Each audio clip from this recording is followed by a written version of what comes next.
itu sudah 2569 tahun ditemukan di Cina. Tahun Hijrah itu kan baru 1438 atau 39 baru. Tahun Masehi baru 2018. Itu bukan upacara keagamaan Imlek itu. Maka saya katakan Kemenaknya juga, ketua departemen agamanya, kepala departemen agamanya, yuk kita pakai baju ini, bilang begini. Menurut Anda haram enggak? Enggak Pak, kalau Bapak ikut, saya ikut. Ya ikut ayo, saya ikut, saya bilang. Gongsi facoy, saya bilang gitu. Nah yang terakhir, begini. Jangan juga suka bicara bid'ah gitu. Allah itu sebenarnya kan maha bid'ah. Iya. Bid'ah dalam arti sangat kreatif. Gitu. Kita juga kreatif hidup. Dia bilang, Anda pakai baju gongsi facoy gitu. Lah Anda pakai baju apa? Saya bilang, Anda suka pakai baju koko. Koko itu bajunya Cina, bukan bajunya orang Islam, baju Arab. Kalau yang Anda pakai itu baju yang pakai gitu, itu Abu Jahal juga pakai begitu. Musuhnya Nabi itu saya bilang, ya marilah pakai baju biasa-biasa aja gitu. Yang penting nutup aurat saja biasa. Nggak usah terlalu ekstrim, terlalu pemarah. Kita ini hidup bersama, sama-sama ingin baik, sama-sama ingin menyembah kepada Tuhannya dengan baik dan melaksanakan ajaran Tuhannya dengan baik gitu aja. Jangan saling mengganggu. Karena apa? Karena agama itu sebenarnya adalah pembawa damai. Adalah salah Anda itu beragama kalau hidup Anda tidak damai. Salah berarti salah. Misalnya malam Anda kok marah kepada orang ini, kok tidak ikut saya sih, kok tidak sama agama dengan saya. Salah Anda beragama. Kalau orang agama itu tidurnya nyenyak, makannya enak, selalu senyum dengan orang lain, disenangi oleh orang lain dan menyenangi orang lain. Nah saya kira itu dari saya. Assalamualaikum warahmatullahi wabarakatuh.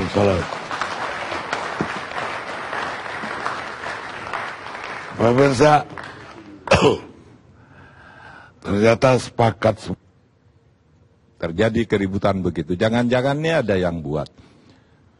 Sultan seminggu sebelumnya sudah mengatakan kalau melakukan kegiatan yang sifatnya bakti sosial, jangan bawa-bawa baju agama. Kalau beribadah silahkan baju agama, tapi bakti sosial untuk agamanya itu dulu yang menimbulkan keributan yang pertama. Lalu sekarang terjadi penyerangan ke gereja, dan lagi Sultan Jogja mengingatkan tadi supaya jangan ganggu agama lain oleh siapapun. Nah oleh sebab itu kemudian saya berpendapat begini, apakah benar ini yang melakukan orang gila? Saya baru dapat SMS dari seorang dokter, Pak Mahfud katanya, orang gila itu tandanya ada dua. Pertama, dia selalu melihat ke atas dan selalu tertawa-tawa. Itu tanda pertama.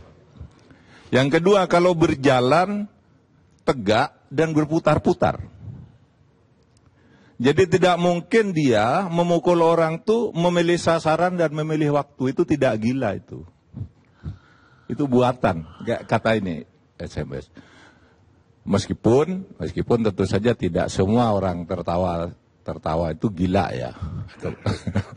Kemarin tuh saya tertawa, ada viral orang sa'i ya.